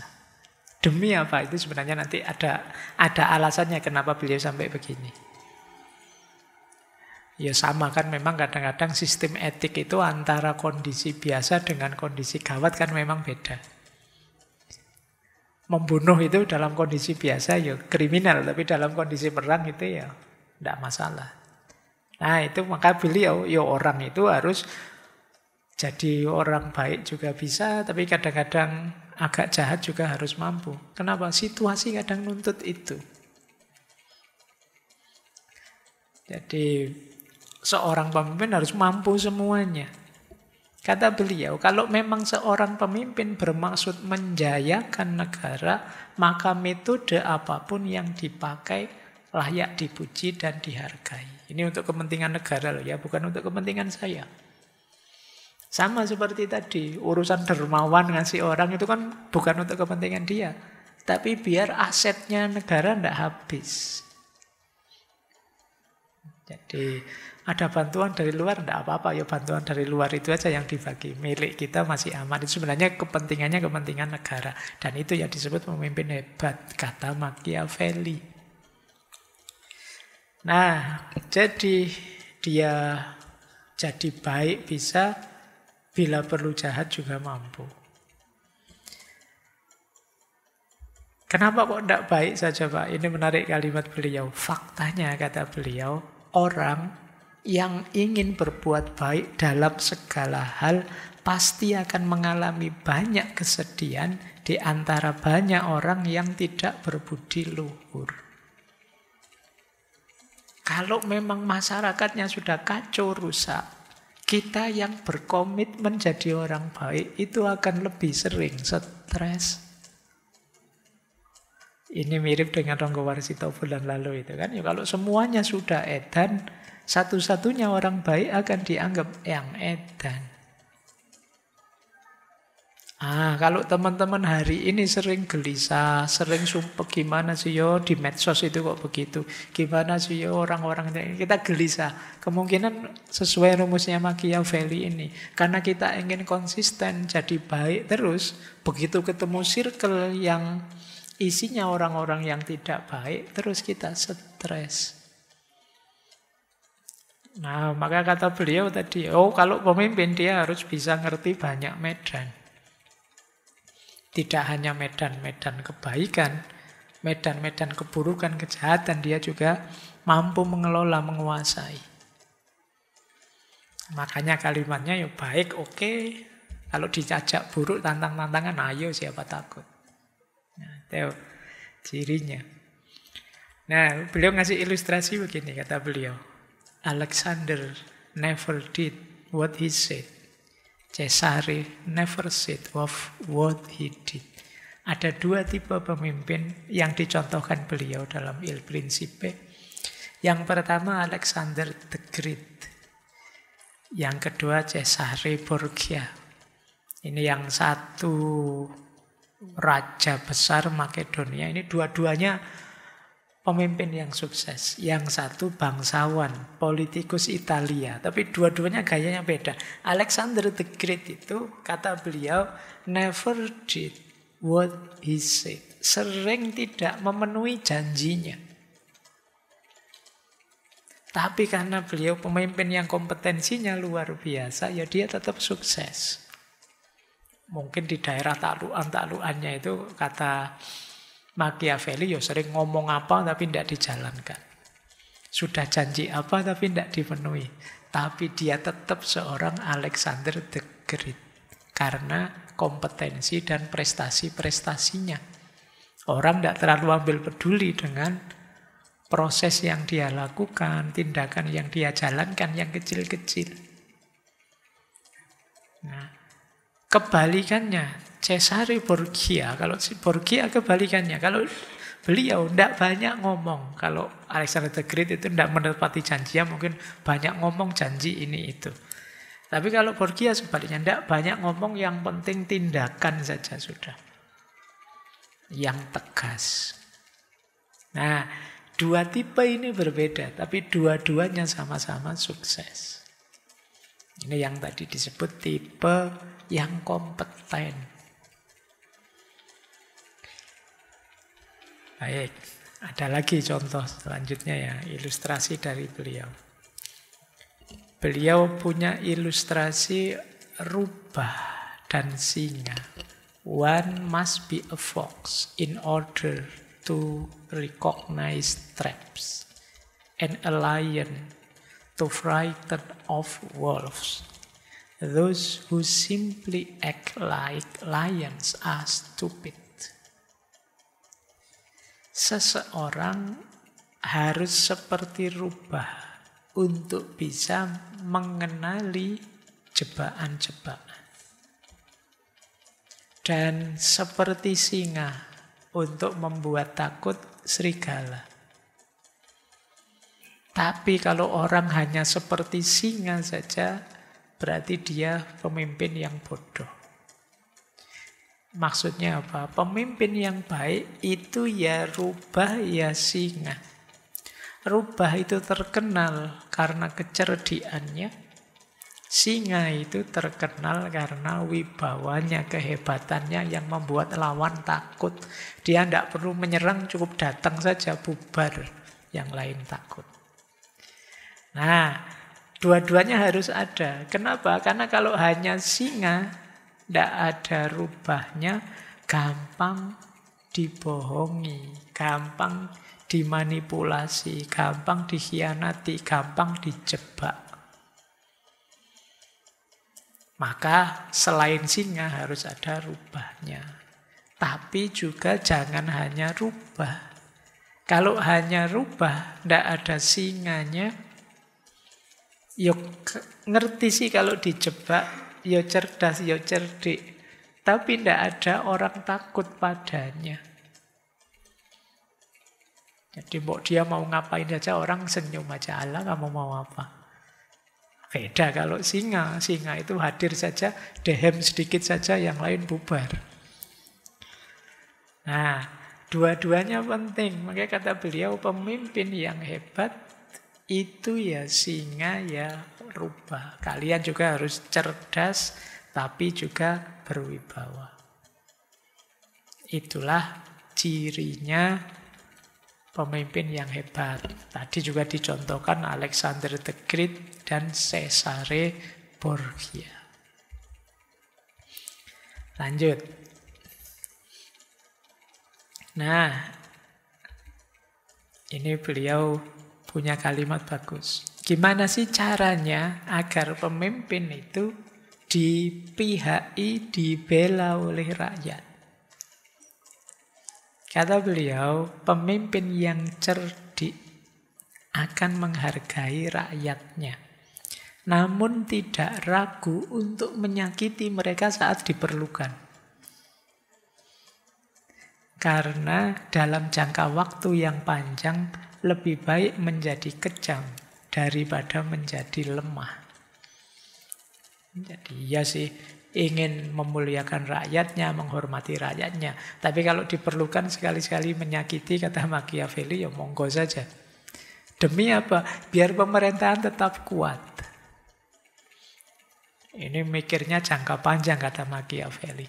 Jangan hanya karena mungkin 1-2 orang, 1-2 kelompok yang bersalah, tapi kita tidak berani menghukum, tidak berani menyakiti, karena kita orang yang baik hati, akhirnya seluruh negara rusak. Maka, yo sekali-sekali tegel tidak apa-apa, sekali-sekali kejam, kata Machiavelli, tidak apa-apa. Demi apa? Stabilitas. Kenapa kok begini? Ya karena tadi rumusnya meraih kekuasaan atau melanggengkan kekuasaan. Kalau tidak, ya kita bisa jatuh. Bahkan kata beliau, pemimpin yang cerdik tahu bahwa penampilan dan hasil-hasil kesuksesan akan membuat publik terpesona dan melupakan sakit yang ditimpakan pada mereka. Tidak usah khawatir kita sedikit banyak menyakiti mereka. Nanti tinggal kita pameri, kita sudah sukses ini loh, kita sudah mencapai ini loh, kita sudah seluar biasa ini loh. Mereka lupa dengan sakit yang kecil-kecil tadi. Nah, ini versinya Machiavelli ya. Makanya kata beliau, a prince never lack legitimate reason to break his promise. Seorang pemimpin itu tidak kurang alasan untuk mengkhianati janji. Gampang lah kalau sudah. Alasan tidak dicari, tidak apa-apa. Harus tampil selalu baik. Jadi Tidak kurang alasan lah, alasan bisa dibuat ini itu. Yang semula sebenarnya bahasa lainnya tidak memenuhi janji bisa dengan 1001 alasan yang lain. Untuk menutupi itu. Nah, makanya ada quotes dari beliau yang menarik. Oleh karena itu, seorang pangeran tidak perlu memiliki semua sifat baik yang saya sebutkan, tetapi sangat penting untuk terlihat memiliki sifat-sifat tersebut. Ya, tidak perlu sebaik itulah. Yang penting kelihatan seperti itu sudah bagus. Kata beliau, tampillah penuh belas kasihan, setia, peri kemanusiaan, religius, jujur, dan bersikap seperti itu. Itu sudah luar biasa. Namun diingati kata beliau, berpikirlah sedemikian rupa sehingga ketika engkau tidak ingin melakukannya, engkau bisa dan tahu bagaimana berubah ke arah yang sebaliknya. Jadi, tidak harus kamu jadi orang baik, citrakan saja dirimu jadi orang baik. Itu sudah cukup. Kenapa kok harus pencitraan, Pak? Karena pada saatnya kamu juga perlu jadi orang yang tidak baik. Dan kalau kamu perlu itu, kamu bisa saat itu juga balik haluan.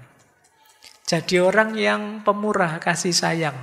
Tampilkan dirimu seperti itu. Tapi mungkin pada saatnya kamu perlu jadi orang yang kejam.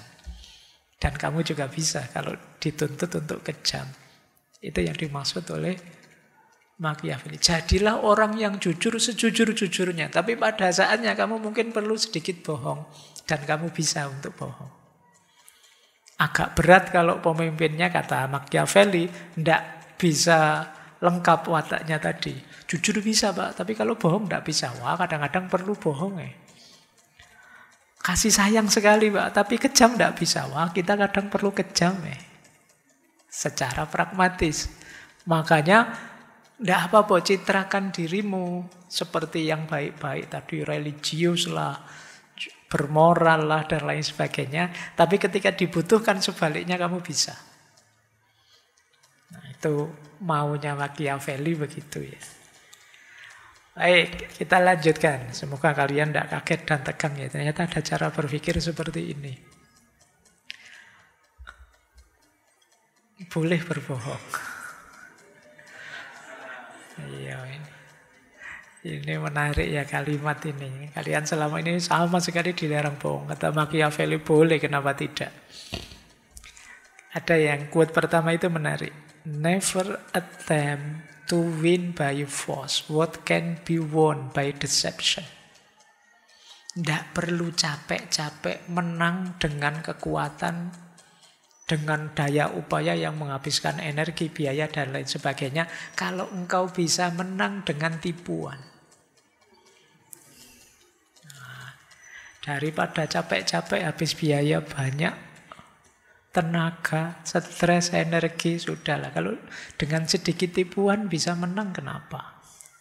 Nah itu kata beliau ya. Tapi semua kalau versinya Machiavelli untuk kepentingan negara ya, tidak untuk kepentingan pribadi. Nah kata beliau, manusia itu pikirannya pendek. Dan dia diselimuti, dikejar-kejar oleh kepentingan hidup masing-masing yang mendesak. Maka seorang penipu akan selalu menemukan banyak orang yang siap untuk ditipu. Tidak usah khawatir ada banyak alasan yang membuat orang gampang ditipu. Alasan paling mudah apa? Kebutuhan mendesak sehari-hari.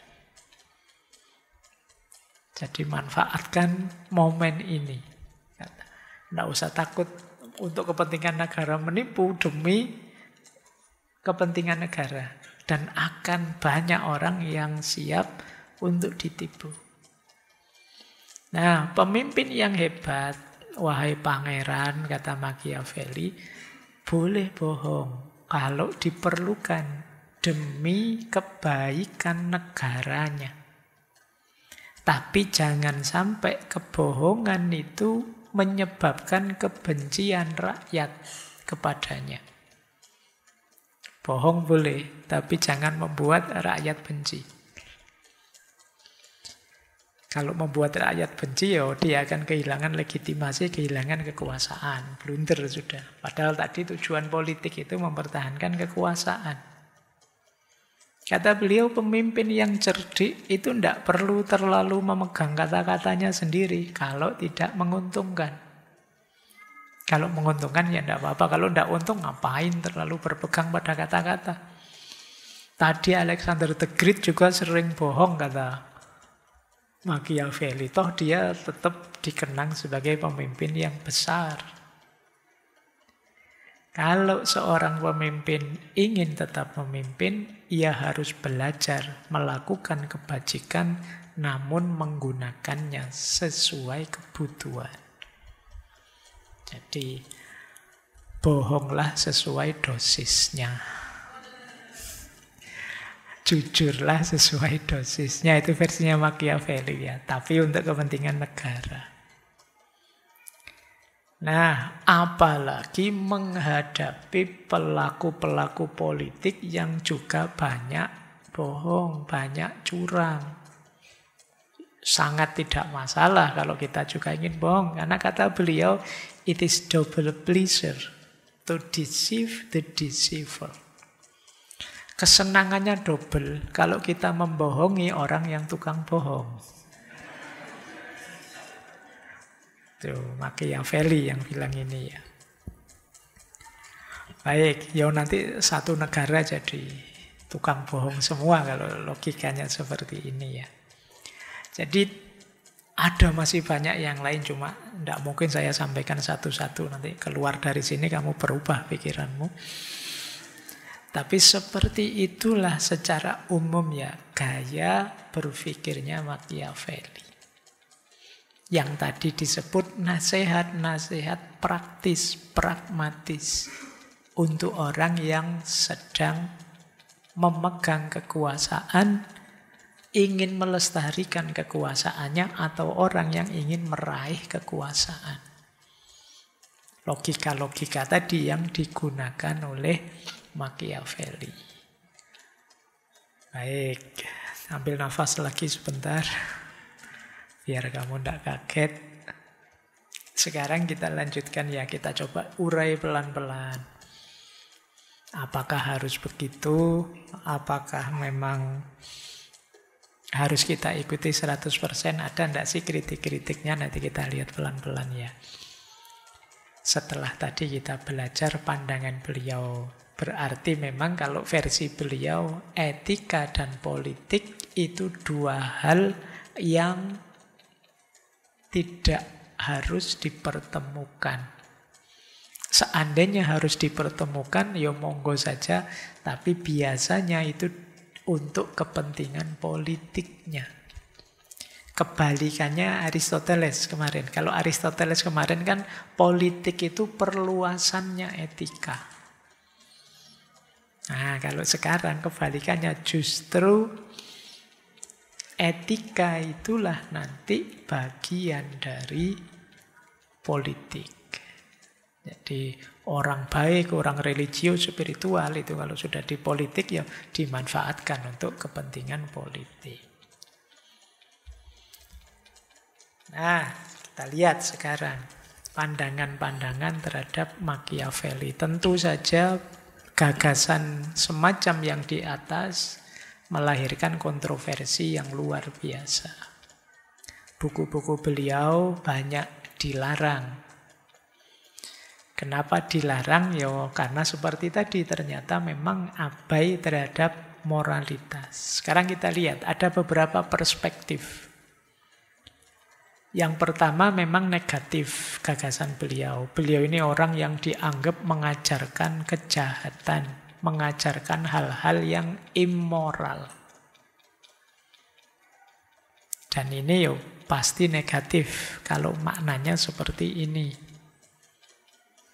Jadi, Pak boleh Pak saya tidak setuju ya boleh saja. Ketika memaknai pikiran-pikirannya Machiavelli sebagai immoral, ya berarti kita menganggapnya sesuatu yang tidak perlu diikuti. Ada juga yang memaknainya berbeda. Kalau yang kedua, ada yang menganggap, oh enggak kok, Machiavelli itu sebenarnya tidak bicara di level yang seharusnya. Beliau ini bicara di level, seperti saya bilang tadi, kenyataannya dan biasanya. Beliau ini seorang yang realis, pragmatis. Ya orang berpolitik biasanya begitu. Dalam sejarah kalau ingin menang itu yang dilakukan. Dalam sejarah kalau ingin mempertahankan kekuasaan itu yang dilakukan. Nah ini perspektif kedua. Ada lagi perspektif ketiga. Ada yang bilang Machiavelli dengan gagasan-gagasannya sebenarnya beliau seorang ilmuwan atau saintis. Yang beliau sampaikan itu ilmu. Kalau ilmu dia bebas nilai. Contohnya gini loh. Sampean belajar ilmu nyopet misalnya. Loh. Tapi kan belum bisa disebut salah kalau belum nyopet beneran. Wong ya cuma ngerti ilmunya. Jadi ini ilmu.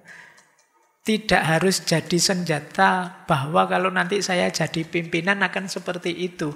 Boleh saja jadi senjata sebaliknya.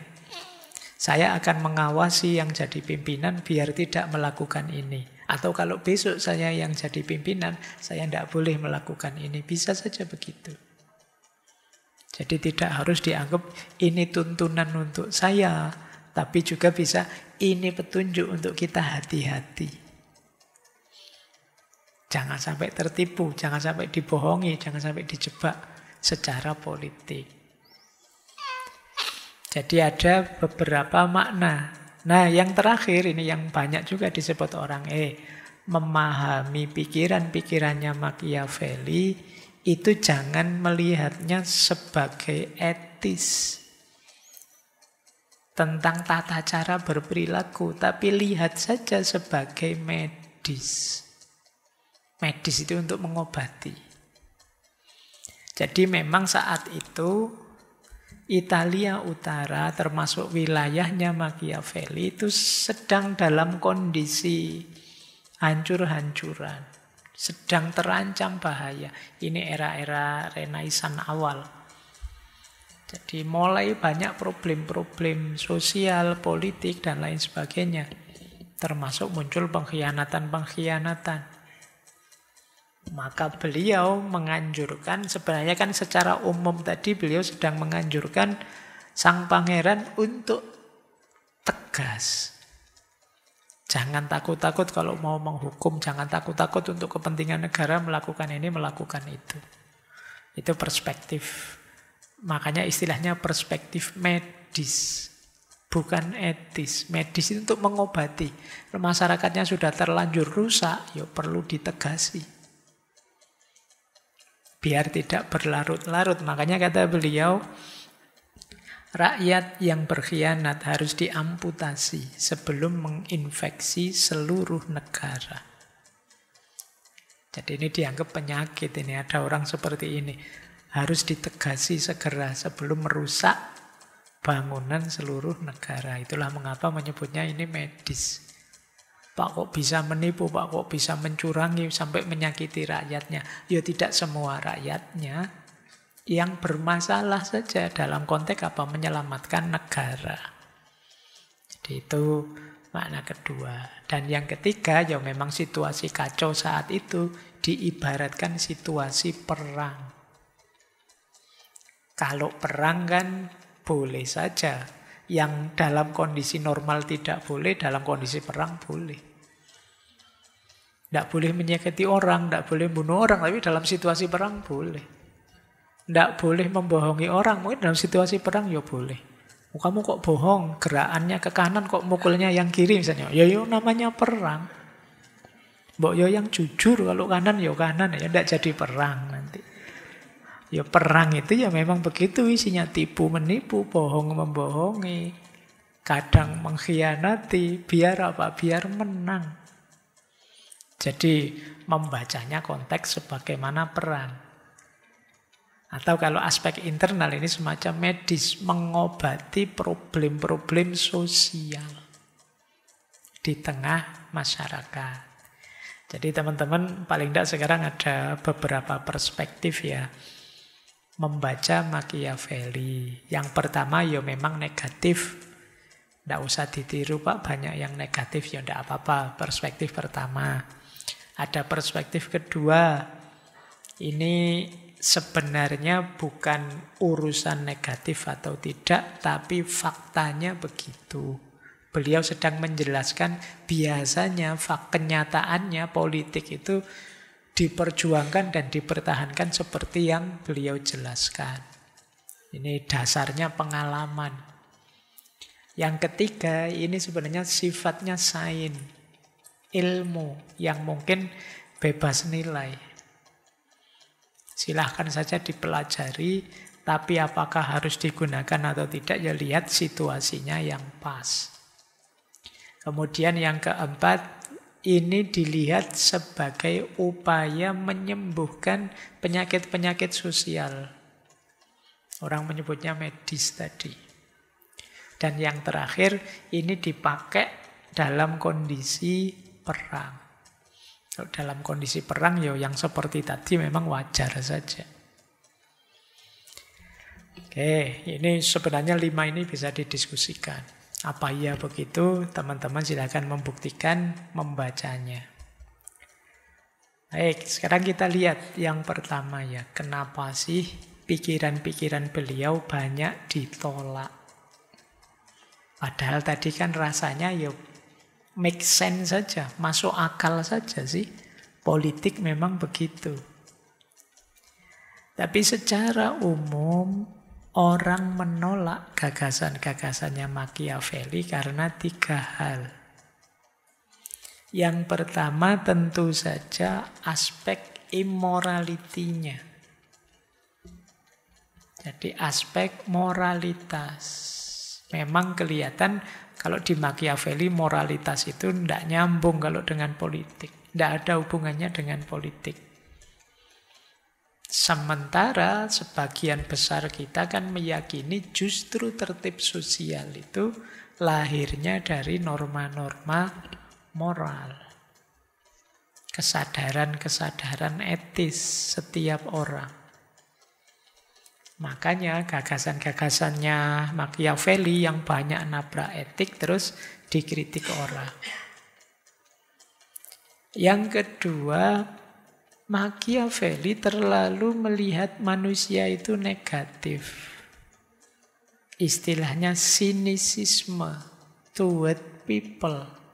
Terlalu sinis melihat manusia. Dianggapnya manusia itu jelek semua. Jadi sementara banyak di antara kita yang menganggap ya manusia itu hakikatnya mulia. Sifat dasar fitrahnya itu baik, hanya saja banyak yang melenceng, kan begitu. Kalau di Machiavelli kan sebaliknya, manusia itu dasarnya negatif, maka perlu diatur dengan agak keras. Menyikapi sifat negatifnya. Nah, ini beda sudut pandang ini yang kemudian teorinya jadi beda. Baik, itu yang membuat gagasan beliau ditolak. Yang ketiga, salah sudut pandang. Menurut yang tidak setuju Machiavelli, Machiavelli melihat politik itu hanya tentang kekuasaan. Padahal kalau kemarin kita belajar di Aristoteles misalnya, politik itu sangat berhubungan dengan etika, keadilan, kesejahteraan. Tidak melulu hanya penguasaan dan kontrol. Fokusnya beda ternyata. Sejak tadi kan kita bilang meraih kekuasaan politik, melanggengkan kuasa politik. Ini sebenarnya bukan target utamanya politik, kata kelompok yang berbeda. Politik itu lahir untuk justice and well-being-nya masyarakat. menegakkan keadilan, kesejahteraan dalam berbagai dimensi. Yo antara lain ada fasilitas power and control, tapi dia bukan tujuan utamanya.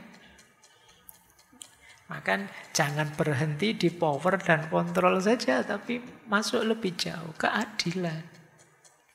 Maka tadi semboyan tujuan menghalalkan segala cara harus dipertanyakan. Nanti ada kritik-kritik lain ya. Tapi secara umum,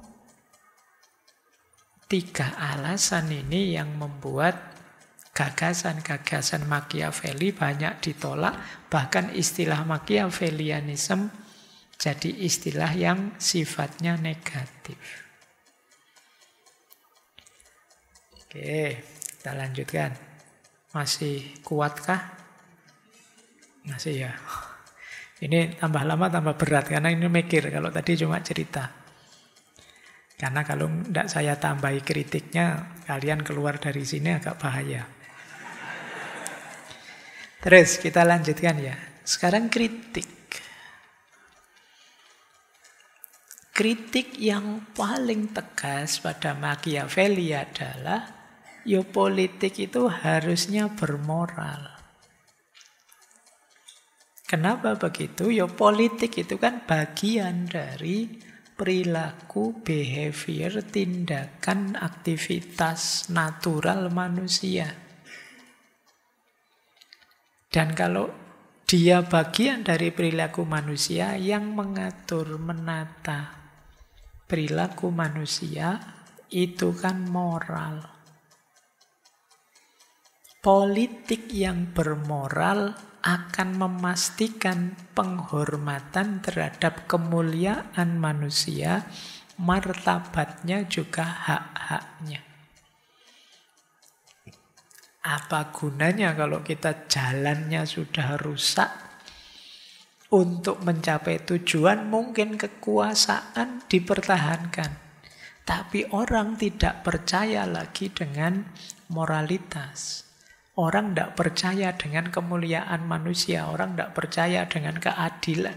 Orang tidak percaya dengan hak-hak kesetaraan dan lain sebagainya. Akan jauh lebih berat untuk mengatur masyarakat. Jadi kalau politik abai moralitas, ya berarti moralitas itu kan penjamin kemuliaan manusia. Nah kalau moralitas ditinggal, ya politik akan jauh lebih berat untuk mengatur manusia. Yang kedua, moralitas dalam politik akan membantu terwujudnya tujuan utama politik itu sendiri, yaitu apa? Keadilan. Istilah adil itu sendiri kan term sangat politik, sangat etik. Jadi temanya sudah sangat etik keadilan itu. Kalau meninggalkan moralitas berarti nanti politiknya tidak peduli dengan isu-isu moral termasuk keadilan. Kalau politik tidak peduli keadilan, wong itu tujuannya politik, apa gunanya politik? Politik kok tidak jujur, politik kok menyakiti yang dipimpin, politik kan tadi banyak istilah-istilah itu ya. Akhirnya justru tujuan politiknya meleset. Selain mungkin hanya yang bertahan kekuasaannya. Dan ini yang nanti problem.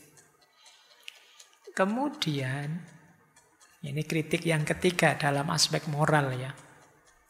Politik yang bermoral itu membantu membangun legitimasi dan kepercayaan publik terhadap politik dan institusi politik. Termasuk pemerintah. Loh kalau para penguasanya ini moralitasnya tinggi, bukankah yang dipimpin tambah percaya pada pemimpinnya? Kalau pemimpinnya abai moralitas, kita selalu bertanya-tanya nanti kan, jangan-jangan saya dibohongi ini. Jangan-jangan ini sengaja ini. Jangan-jangan itu hanya citra saja. Kita tiap hari bertanya begitu nanti. Kepercayaan kita jadi rendah. Karena tadi rumusnya memang abai moralitas. Versinya Machiavelli. Padahal kalau para pemimpinnya sangat serius menegakkan moralitas, kita akan jauh lebih mudah percaya. Kalau sudah percaya, lebih mudah diatur.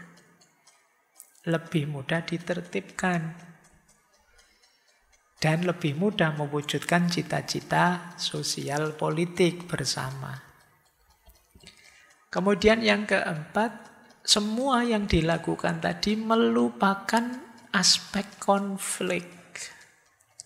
Ya karena abai moralitas, mudah nanti lahir konflik. Tentu saja pada akhirnya ya kuat-kuatan. Makanya tadi rumusnya siapa yang punya militer, siapa yang lebih kuat akan menang. Karena dasarnya ketakutan dan pemaksaan. Pada akhirnya ya seperti orang sering pakai istilah api dalam sekam. Iya, orang tidak melawan sih karena takut, tapi pada ketika dia dapat power, bisa saja tiba-tiba terjadi pembalikan. Yang lebih kuat akhirnya menang. Bukan yang lebih baik, bukan yang lebih bermoral, bukan yang lebih layak, tapi akhirnya kuat-kuatan tadi. Itulah kenapa politik seharusnya bermoral. Ini salah satu kritik pada Machiavelli. Lanjut. Ada lagi kritik pada Machiavelli dari aspek pragmatismenya. Tadi kan logikanya pragmatis. Allah yang penting tujuannya kena. Loh, ketika orang hanya fokus pada tujuan, lupa proses, biasanya dia cenderung abai, tidak peduli terhadap nilai. Yang penting dapat ijazah lah, yang penting juara lah, yang penting abai terhadap kebenaran, kebaikan, bahkan keindahan. Wong sepak bola saja kalau asal menang kan tidak enak juga dilihat. Ya kadang-kadang kan gampang tinggal ngasih wasitnya apa sebelum mulai pertandingan nanti dibelani atau ya kalau abai nilai yang penting menang bisa melakukan hal apa saja. Kalau sekedar tujuannya hanya hasil. Hasil yang baik harus diiringi proses yang juga baik. Jangan hanya hasil yang dilihat, karena justru kadang-kadang kemuliaan manusia, kemenangan, keunggulan manusia itu tidak hanya dilihat hasilnya, tapi juga prosesnya. Ada banyak contoh kalah sih, tapi tetap kita angkat topi, kita hargai. Kenapa? Prosesnya membanggakan. Jadi tidak selalu hasil jadi ukuran. Anak ini nilainya tidak terlalu bagus, tapi saya salut. Semangat sekali belajarnya, semangat saya. Ini kan begitu. Jadi parameternya tidak harus outcome-nya. Bisa saja prosesnya.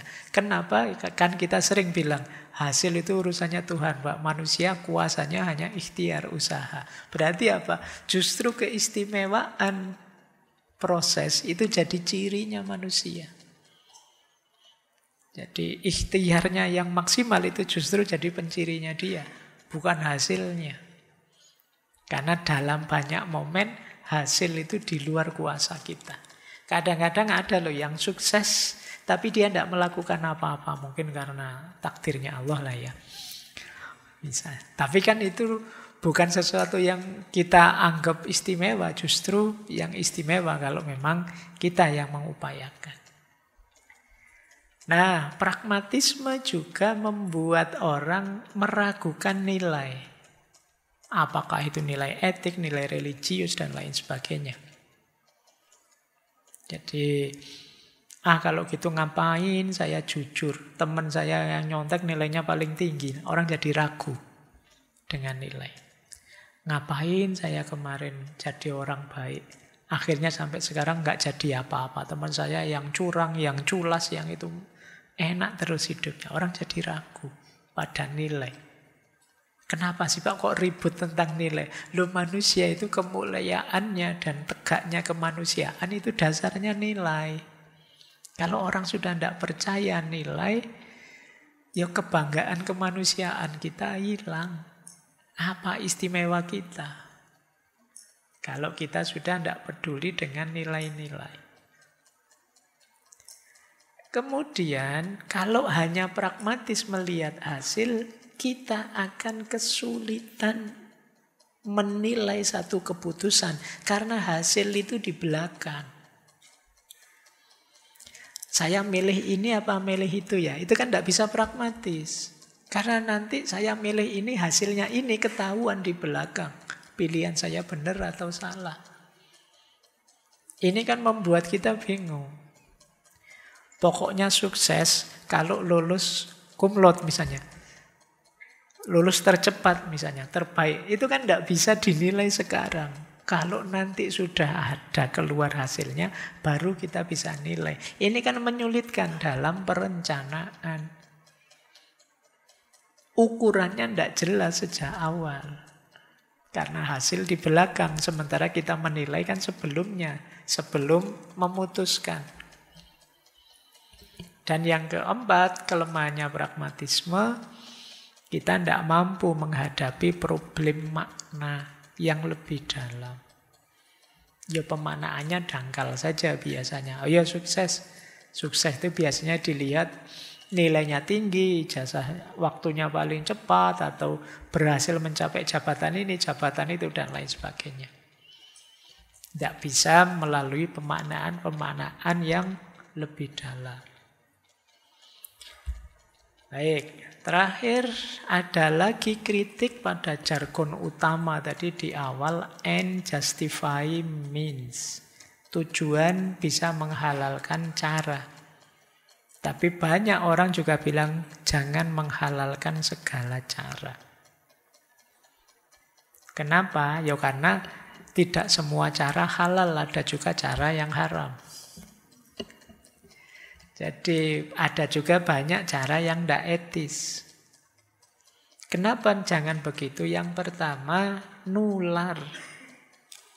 Kalau kita ngambil jalan tidak etis, ala Pak ini sekarang saja kok Pak, saya saja kok Pak, teman saya enggak. Itu jangan dikira selesai di kita, akan nular. Yang lain akan mengikuti begitu. Teman saya curang, sukses, saya curang juga. Mungkin bisa memang. Teman saya bohong dan berhasil, saya tak bohong juga. Dulu nenek moyang kita bohong dan sukses, saya juga berarti. Bisa jadi begitu. Jadi presiden yang negatif. Jadi dianggapnya itu jalan yang mulia nanti. Hati-hati, ini cara berpikir ini sering menjebak kita. Nah, yang kedua, seringkali menghalalkan segala cara itu sukses, menyenangkan, membahagiakan. Tapi sementara, jangka pendek. Efek panjangnya negatif dan itu tidak kita perhitungkan. Coba dicek apa saja pilihan-pilihannya teman-teman yang pokoknya nabrak, tidak pikir nilai, tidak pikir itu, yang penting sukses. Itu biasanya ada efek ke belakang jangka panjang yang lebih negatif, yang tidak kita sadari sejak awal. Misalnya kayak tadi loh, contoh kalian ya ujian sambil nyontek. Itu kan senangnya di nilai dan ijazah. Tapi dalam jangka panjang bisa menyulitkanmu. Orang anggapnya kamu pinternya luar biasa. Begitu ditanya ini, ditanya itu, diminta ini, diminta itu. Terus kamu tidak bisa. Akhirnya kamu dianggap negatif, kampusmu dianggap negatif, teman-temanmu semua dianggap kayak kamu semua. Efeknya bisa lebih luas, lebih panjang. Mungkin kalau konteksnya negara, ya akhirnya seluruh orang di Indonesia dianggap begitu. Seluruh kita dianggap begitu. Orang Indonesia. Bisa begitu.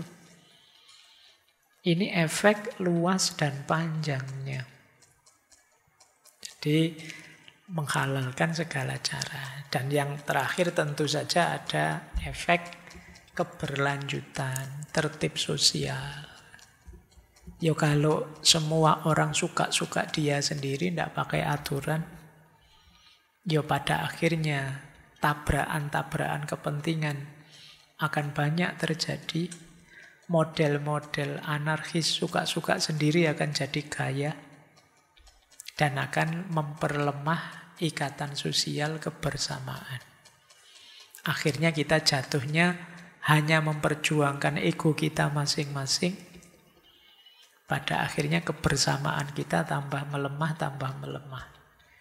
Kalau kata Ibnu Khaldun, ya itu akan menghancurkan kita sendiri demi tujuan-tujuan jangka pendek, kemenangan dan kesenangan.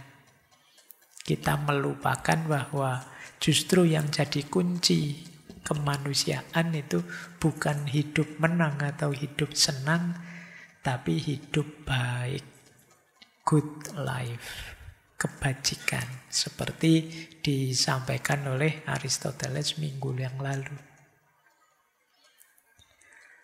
Baik, saya kira ini ya teman-teman. Sudah hampir 2 jam kita ngobrol dengan Machiavelli. Sekaligus sedikit kritik-kritiknya. Boleh dilanjutkan teman-teman mengulas, mengurai, mengkritisi gagasan-gagasan seperti ini. Saya kira itu minggu depan kita perkaya dengan etika politiknya Konfusius. Nah, kita geser ke timur untuk minggu depan. Oke, saya kira itu untuk malam hari ini. Kurang lebihnya mohon maaf. Wallahul muwaffiq, wallahu a'lamu bissawab. Wassalamualaikum warahmatullahi wabarakatuh.